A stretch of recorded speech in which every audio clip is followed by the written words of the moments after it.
Stefon Diggs, Antonio Brown, cut them both.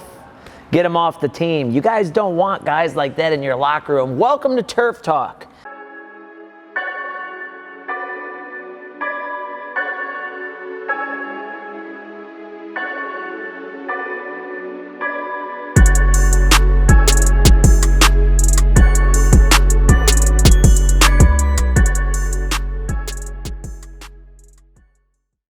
Today I'm going to be going hard on you guys because I know a lot of you guys need to hear this message. The quote of the day is this. It comes from the great Nipsey Hussle. All money in, no money out. You got to go all in on your team, guys. You can't be halfway in. You can't be halfway out. You guys have seen it in the news. Stefon Diggs of the Minnesota Vikings, belly aching about not getting the ball, about this, about that. Cut him. Get him off the team. Get him out of the locker room. I don't care how talented he is. Cut him. Antonio Brown, all about him. Oh, I don't want to be here. Oh, I got the cryotherapy. Oh, my feet are freezing off. Cut him. Get him out of your locker room. Nobody wants to be a part of a team where you got prima donnas like that taking up all the attention. I know that for certain because I used to be one. You don't want those guys on your team. They're not thinking right. They're not team players. They're not ready to go all in. And this is a gut check to you guys out there. Are you all in on your team and gals? If you're on a team and you're focused only on yourself, only on your own stats, only on your own productivity, you're never going to go anywhere. You got to be all in. Everybody can think of that guy or gal that's on their team that's all in.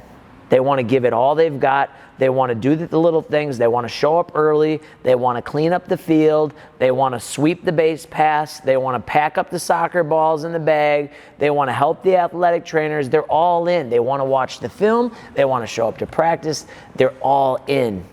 In sports, in life, no matter what you're doing, you have to be all in. And now that goes whether it's for football or whether it's for volleyball or for soccer or for swimming. You always want to be a part of a team where everybody's all in. Heck, that goes for business. I don't want to work with people who don't want to be all in. I don't want to work with people who have one foot out the door. Cut those people. Fire those people. Actually, me and my girlfriend were watching a video today of a business professional saying, hey, if you've got somebody on your team and they're showing up late and they're leaving early and they don't have what it takes, fire them. They've wanted to leave for a long time. If they start to voice it, you know that they've really wanted to leave for a long time. So I'm seeing that in the news all the time about players complaining about their team and their coaches and about the way things are going. Those are conversations you should have with your coach. Those are conversations you should have with your teammates if you're disagreeing or you're not on the same page. Whatever happened to focusing on solutions? Now, a lot of you guys might be high school athletes. Maybe your coach didn't put you in the game, or maybe they made a questionable call on 4th and 1 on the goal line. Whatever the case may be, go talk to your coach. Don't complain to your friends about it. Don't go on social media and say, our coach is an idiot. Don't do that. Go talk to the person. Go ask them what's going on. Why are the decisions being made? Why is the ball not being thrown more? Why are you not kicking the ball and passing the ball my way? Who knows? Maybe there's a real good logic or rationale for it. You have to take the time to be able to go have those conversations with people to get a better understanding, to get a good idea of where things are at so you can know why decisions are being made. You got to be all in. I love that quote by Nipsey Hussle. Hopefully you guys have listened to a little bit of Nipsey in the day. All money in, no money out. For that, he meant in business. He's going to put all of his money into the business, and he's not going to spend any of his money on anything that doesn't help the business. Same thing for you guys. You got to look at your team. You got to look at your unit. You got to look at how you can help advance the team towards the goal of which is always a championship. Soccer, basketball, doesn't matter what you're playing. We got some people coming in the gym right now. Big Chris Casey, ladies and gentlemen, wearing the flannel, looking good. Looking real good. Taking on the day, getting his bomb squad workout in. But in any event, back to Nipsey Hussle. All in. You're all in on your team. That means that you got a good attitude, even when things don't go well, that you hate losing. You hate it, but you hate losing so much that you're willing to go after the game and find solutions to why you lost the game. You're willing to take responsibility for the things you did or didn't do to lose or win the game, and you're going to go have conversations with people that actually help the team move forward. This is Turf Talk, guys. We're talking sports things. Sports things oftentimes have a lot to do with what goes on in life. Everything that you're doing in sports is eventually going to happen to you in business or in your career, or in your family, or in your relationships, or in your finances. If you sit and let everything that goes on in life break you down, you're never going to get any better. If you go air out all of your opinions on social media and you start doing that at a young age, you're going to go do that when you're older. It shows people disrespect. It's putting someone else's name through the ringer. You see it all the time happen, and people are always going to voice their opinions. I'm not saying people don't have a right to say what they want to say, but as a rule of thumb, you never publicly humiliate another man or a woman when you could easily do the same thing in private with just that person.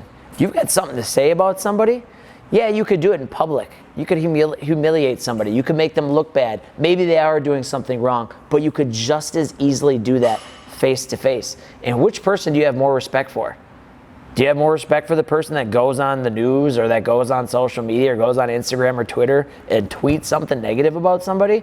I don't know about you guys out there, but I lose all respect for people like that, and that's no way to do business. That's no way to be a man or a woman. If you want to woman up or if you want to man up, you need to go say what you have to say to that person, belly to belly. Look them in the eye. Tell them where you disagree, and don't even do it from a negative standpoint. Do it from a positive standpoint. Go to them and say, hey, let's find a solution. Start the conversation like that. Things aren't going right. Do you agree? I agree. Let's find a solution. Do you think we can find solutions? Yeah, I think we can find solutions. Do you want to win? Yeah. Do I want to win? Yeah. Do you think I should maybe get the ball more? Maybe I'm a high impact player. Do you think I should get more at bats? Do you think I should have more opportunities? Yeah, I do, but this, and this. Oh, I didn't know you were thinking like that. That's how a conversation should go in sports. It's how a conversation should go in business with your staff, with your employees. Same thing for your relationships, guys. Hopefully a lot of you young high school athletes are watching this, and maybe you're in a relationship. You're supposed to handle that relationship with respect. You're supposed to communicate a little bit. If something needs to go down and something's not going right, oh, we got a fly joining the show. Holy cow. You got to have those conversations. Sometimes they're a little uncomfortable. Sometimes you have to stand your ground. But if you don't say anything and you have a complete lack of communication, everything's going to go downhill. You're going to bottle it up, and then eventually it's going to spill out. And oftentimes in 2019, 20, 28, wherever we're going, people do it on social media. And that's embarrassing, and it's not professional. It's not what you should do. So handle your stuff. Have control of your emotions. Go all in with your team. Just because you're a superstar player doesn't mean you shouldn't go all in with your team. Superstar players even have more pressure on them and should have more responsibility on them to carry themselves like a true vet, like a true professional, and like a true leader. So all of you young men and women out there who are the high performers on your team, make sure that you're willing to solve problems, make sure that you're willing to have a good attitude, and make sure that you're willing to go all money in, no money out when it comes to your sport. Thank you for joining us here on Turf Talk. It is Thursday. It is the day that we get you guys ready for the weekend. Remember, athletics don't just end on the weekend. They start. That's when true champions get better, true champions get great, and they go compete. It's every Friday, Saturday, and Sunday. Fields all across the country. Basketball courts and volleyball courts and wrestling mats are going to be filled with people trying to get better, and we want to make sure that you guys are ready for it. You parents are ready for it, and we always want you guys to understand what our philosophy is as coaches. So what you see in this video is what your son or daughter is going to get when they come in here and work with us, when they strength train for soccer, or they do speed training for track or football or basketball or whatever the case may be. This is who we are. This is what we're all about. This is the type of attitude. This is the type of mindset we are going to be trying to instill into these young men and young women that we get an opportunity to work with. So if you like what you've seen, if you agree with it, if it was a little hard, a little harsh, but you actually agree with it, and that's how you want your son or daughter to be as they grow up as an athlete, then I highly suggest that you sign them up for some strength training, some speed training, and some sports skill training here at the Top Shop, whether it be soccer's skill training with Britt, or football skill training with Blake, or strength and conditioning like we're doing here, which I just got the opportunity to become a strength and conditioning coach for a baseball team, which is really cool, a college baseball team. So I never thought that would be the case for me, but a college baseball team sought me out, and I'll be taking over their strength and conditioning, which is a huge honor. Been coaching people now for a decade. This will be my 11th year, and we would love that your son or daughter would be the next top line athlete who takes their game to the top with us here at Top Line. Follow us on YouTube, subscribe to us on Spotify, on iTunes, on Anchor, on Facebook, on Instagram, on Snap. You can find us everywhere. We're there to give you guys help, to lead you guys in the right direction and take your game to the top. So make sure if you guys have questions, reach out, give us a phone call, whatever it is, and get your son or daughter in here ASAP so we can help them out. Hope you guys have an awesome Thursday, and I hope you athletes go out there and just freaking ball out this weekend. We're rooting for you.